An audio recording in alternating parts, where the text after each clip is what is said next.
Good morning everyone, ঘরকোনা Shantini ব্লগে তোমাদের স্বাগত। আশা করি তোমরা সকলে ভালো আছো, সুস্থ আছো, আমিও ভালো আছি। বাজ এখন ঘড়িতে হচ্ছে 9:30 পাক্কা। মামামের জন্য খাবার নিয়ে চলে এসেছি, গরম গরম আমি দিচ্ছি। মামামের আজকে করেছে খিচুড়ি আর ডিম সিদ্ধ। মামামের হয়েছে খিচুড়ি আর ডিম সিদ্ধ। ওদিকে রান্না চাপিয়ে এসেছি আমি। আর তোমাদের দাদাভাই সকালে মুড়ি খেয়ে বেরোলো আজকে একটুখানি, তো সকালে মুড়ি খেয়ে বেরিয়েছি। আমি ওর খাওয়া হলে তারপর খাবো, আর বাকি কাজকর্মগুলো আস্তে আস্তে করবো। তো চলো আজকে ব্লগটা দেখতে থাকো, সঙ্গে থেকো। আমার সব কাজ চান টান হলো, এই যে কটা ছিল কাচলাম। আর দেখো তোমাদের দাদার অফিস থেকে এটা এবার দুর্গাপুজোতে পেয়েছিল, লাগানোই হচ্ছিল না, তো আজকে আমি এটা এখানে লাগালাম।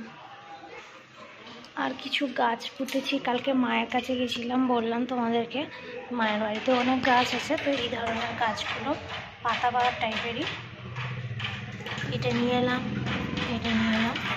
এই যে এটা, আর এইগুলো নিয়ে এসেছি। নীলকণ্ঠের বীজ নিয়ে এসেছি, সেটা আবার এই জানলাতে রেখেছি, দেখা যাক চারা হয় কিনা। এবার খাবো ভাত। চলো ভাত কী কী রান্না করেছি একবার দেখিয়ে দিই।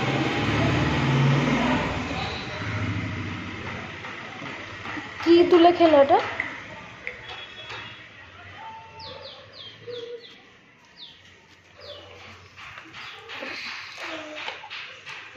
দুদিন ধরে শাক ভাজা হচ্ছে, বেগুন ভাজা,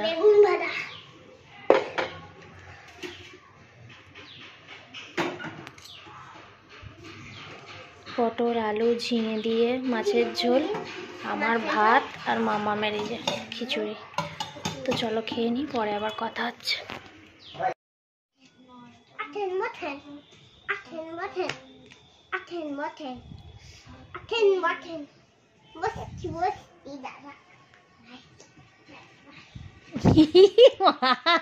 কি করছিস তুই? বইয়ের ওপর কে বসে?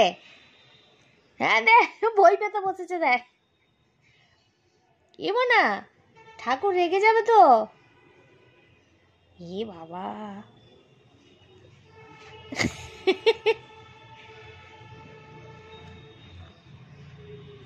বইয়ের ওপর বসতে নেই। নম করো,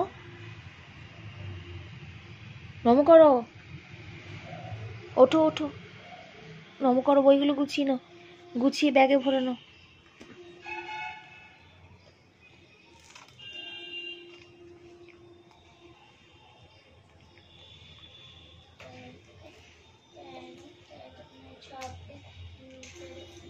বসলাম, ভাত, অমলেট, আর আমাদের তরকারিতে ঝাল হয়েছে, জন্য আলু তুলে ওকে দিলাম, মাখিয়ে দেবো।